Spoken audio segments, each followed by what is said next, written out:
hear me? Okay. Yeah.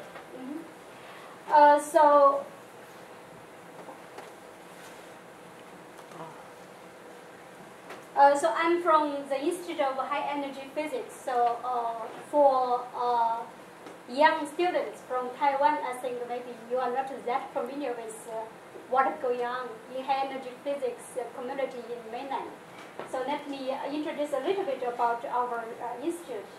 So I think our institute is the basement of high energy physics in mainland of China. Okay, so we have this Beijing electron positron collider. This is for E plus E minus collider. Okay, this is electron positron first. Collider. This is for hadron physics at Jepsen energy scale. So this is for charm physics. And we also have this neutrino. This facility is for neutrino physics. This is located in Danya Bay. And also we have some facility for cosmic ray. This is located in Tibet. This is in Yangbaji in Tibet. And also recently in Dongguan, we have another facility for neutron source. So this is basically the high energy facility in mainland. So if you have chance, welcome and to visit our institute. Okay. So for the lecture, I would like to divide it into 3 parts, basically. So first part is the introduction. I will try my best to cover basically the frontiers of QCD, and which basically I hope I can give you a kind of complete physics picture of what's going on in energy in QCD physics, especially for non-projective QCD. So I will basically focus on some kind of confinement and also parasymmetry breaking and also phase transitions and also hot and dense QCD matter. And actually, I forgot here. Actually, also QCD vacuum and matter and strong magnetic field.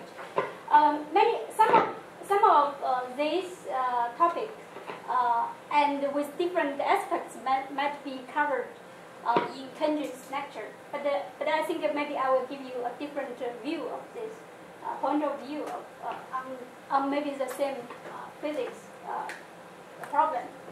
And for the second lecture, I will try to. So basically, this part I will just give you the physics, basically the facts from NATIS or from experimental data, and or maybe a little bit from ADS-CFT, but without any results from effective models. So this part will kind of. So I will introduce you some kind of effective models of QCD, but this is 4-dimension.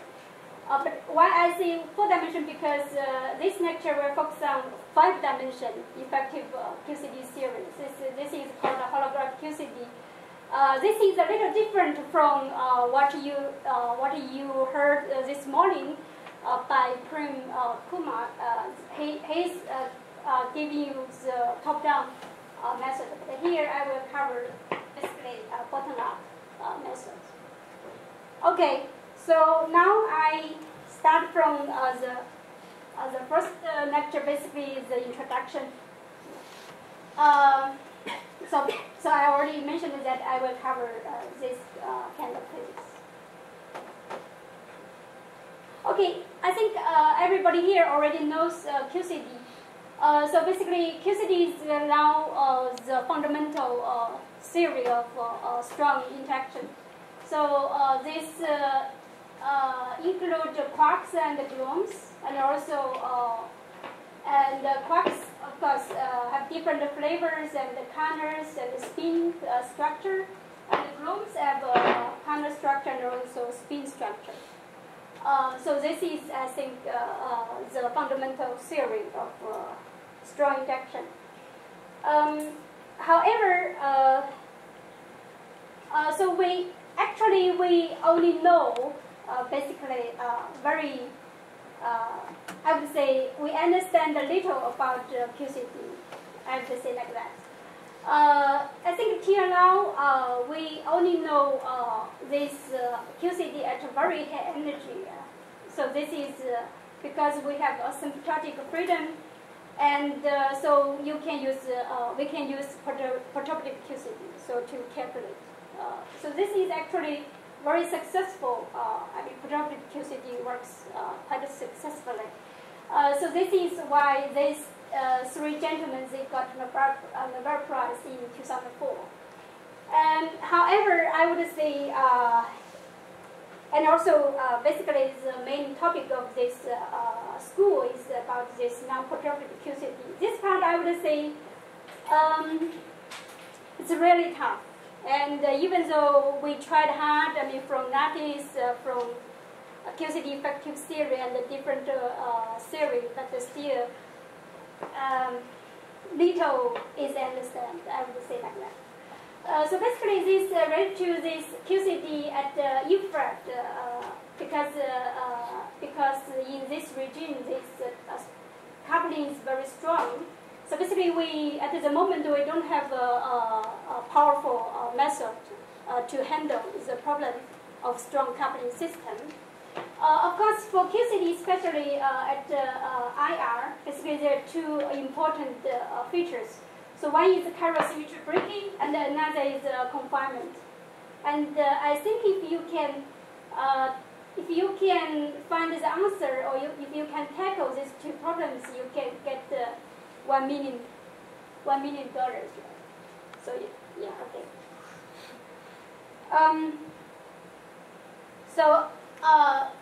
So I think I will give you kind of different point of view of this.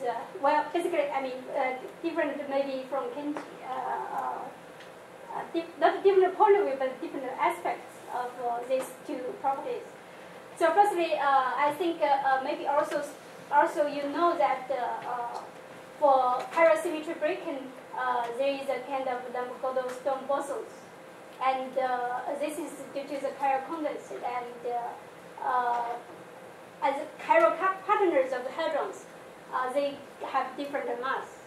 And okay, so I think from hadron spectra, you can read some information about the parasymmetry breaking and also confinement. So for example, we know that from the particle data. So we know that there is the lightest pion. So this lightest pion is around 140 MeV. Where it's kind of causing Lamb-Goldstone bosons. This is if in the chiral limit, this is basically a massless pion Lamb-Goldstone boson. And this is due to the parasymmetry breaking. And because of parasymmetry breaking, so we can, so the chiral partners, for example, sigma and pion, so they have different mass. And also this also happens to row, to vector and axial vector. So they can have different mass. If there is no parasymmetry breaking, these chiral partners will degenerate. So this information you can read from hadron spectra. And also for confinement, basically you can also learn something from confinement, from the hadron spectra, but from the higher excitations of the hadron spectra. So basically this linear rigid behavior,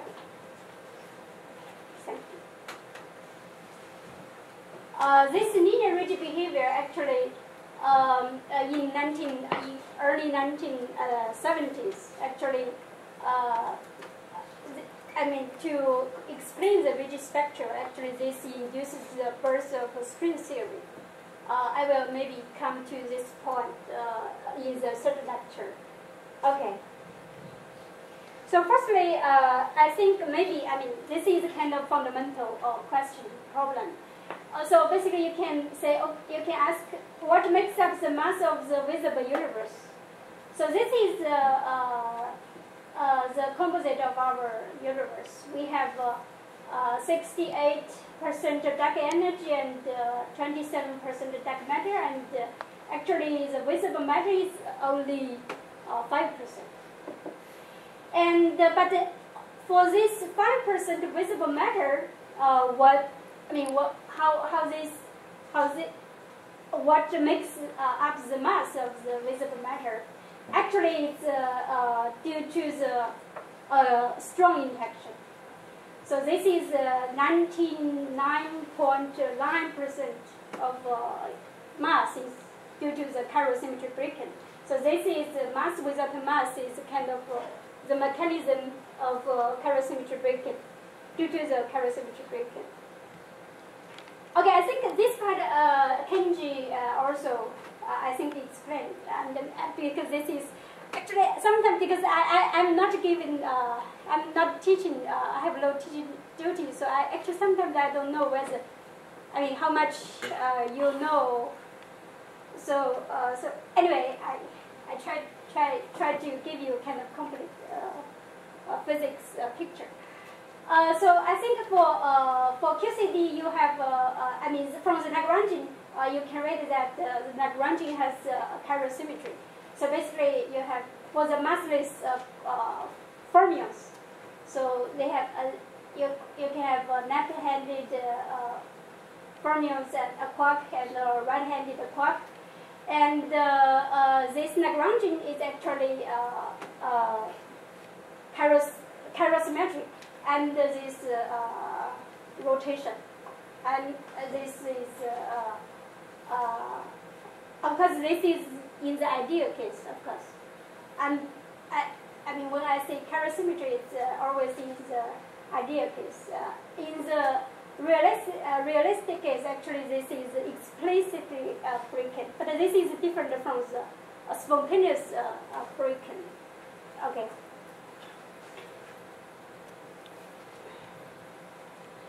But actually, in the vacuum, chiral symmetry is spontaneous broken because of the chiral compensate. So basically, in the vacuum, you have when there is a chiral compensate, this breaks chiral symmetry, and this actually gives the mass. So basically, the dynamic mass or constant mass can get around 300 something MeV. So even though the current mass is around 5 MeV, but a constant quark mass can be as heavy as 350 or something, 30 like that. So basically, for example, for the nucleon mass, this actually a large part of mass is from the chiral symmetry. Okay, and of course this will, because of the chiral compensate, this will induce Navier-Stokes bosons, this pion. I will come to this Navier-Stokes boson tomorrow morning. Okay, then now come to the confinement. Confinement actually still the most difficult part for QCD, non-perturbed QCD. Of course, naively, of course, you know, confinement is can be read from the information that okay, the observables what we can observe in the experiment is always hadrons. It's always color neutral. Hadrons means mesons and barons. I include, of course, maybe also some exotic mesons, for example, tetraquark and maybe blue balls like that. But still, they are color singlet. So you never observe a kind of colored object, free particles. So, and another one is this rich behavior that I mentioned. So basically, the rich behavior means that okay, this is actually from the data, from the measurement. So in late 1960s and early 1970s, because there are so many mesons observed in by experimentalists. So and they line up these mesons and with this mass square and also this is angular momentum or spin. I think this is spin. Okay.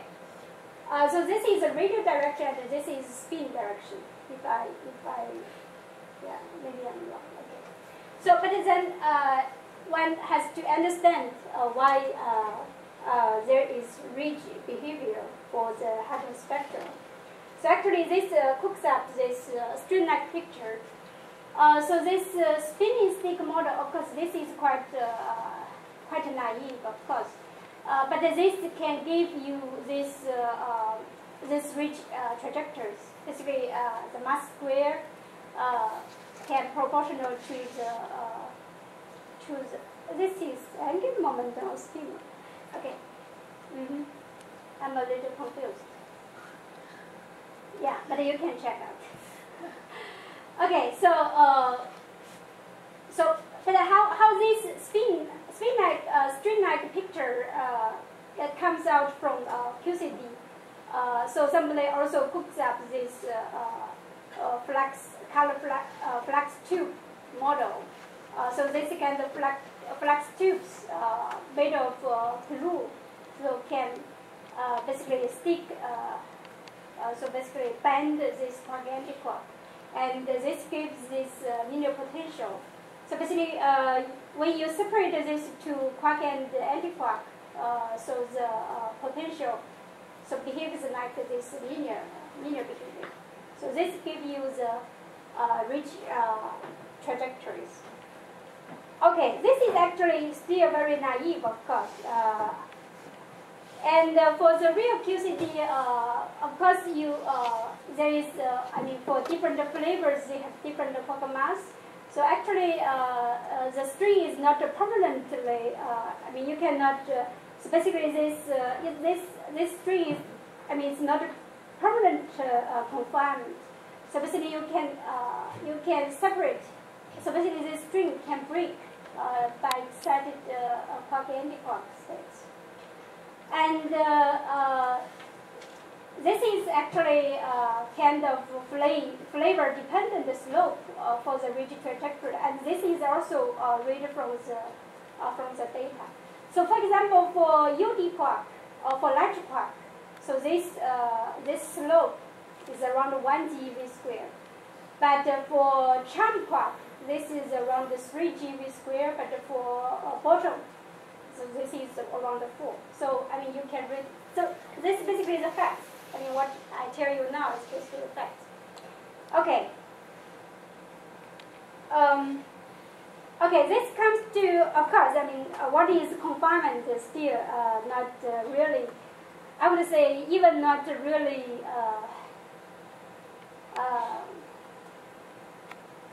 for some case, you can define kind of order parameter as Kenji and also Philip talked yesterday. So basically, for the infinite quark mass limit, so this is a kind of permanent confinement case. So you can have a central symmetry Z3 over QCD. And then in this case, you can define a kind of order parameter. For the confinement. So this is the Pollack loop. You can measure the Pollack loop, and this relates to the free energy of the heavy quark. But this means, if this Pollack loop expectation value is 0, this means this heavy quark free energy is infinite, and you can never excite this. You can never excite a heavy quark from the vacuum. So basically, in the vacuum, of course, ZN symmetry is unbroken. But if this is non-zero, so ZN symmetry is broken. This already mentioned yesterday, right? And actually, there is another area law. Area law for the Wilson loop.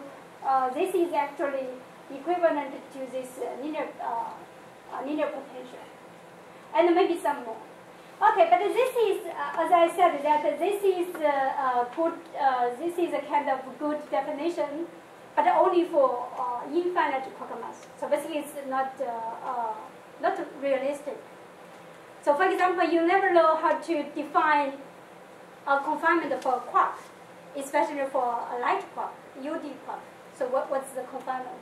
I mean, you know, of course, I mean, kind of neutral objects, it's fine, but there are many, bound state is also kind of neutral, but okay, I mean, this part, I think it's, I would say very, very tough. Okay. So I covered the parasymmetry breaking and confinement a little bit for the QCD vacuum properties. So now I come to the hot QCD matter. This is related to the heavy ion conditions. And this is, I will cover a little bit for the strongly covered QTP, correlated at the edge RIC and edge C. Okay, I would say this RIC or heavy ion collisions, this experiment was suggested by Hidini in 1970s. So basically, the idea is that, okay, in the vacuum course, you have all the condensate, chiral condensate, maybe also boron condensate. So how about you collide two nuclei and to create a new matter of QCD. So it's a kind of a new state of matter by using heavy ion collisions. And he actually asked Mei Huang, this artist, to draw a picture that 核子重如流对撞生心态. So this 心态 means new state of matter. And this sculpture now you can, if you visit Tsinghua University in mainland in Beijing, you can find this in the campus, inside the campus of Tsinghua University. Okay. Junwei, I think you already saw that. 19. Oh, 19. Oh, 2006. Say about it. Oh, I see. I don't know. Yeah. 2006. Maybe when you visit, this is not yet there. Okay. So, so it is. I mean, for relativistic heavy ion collisions, this is the name of RIC, but actually for LGC, this is also relativistic heavy ion collisions, because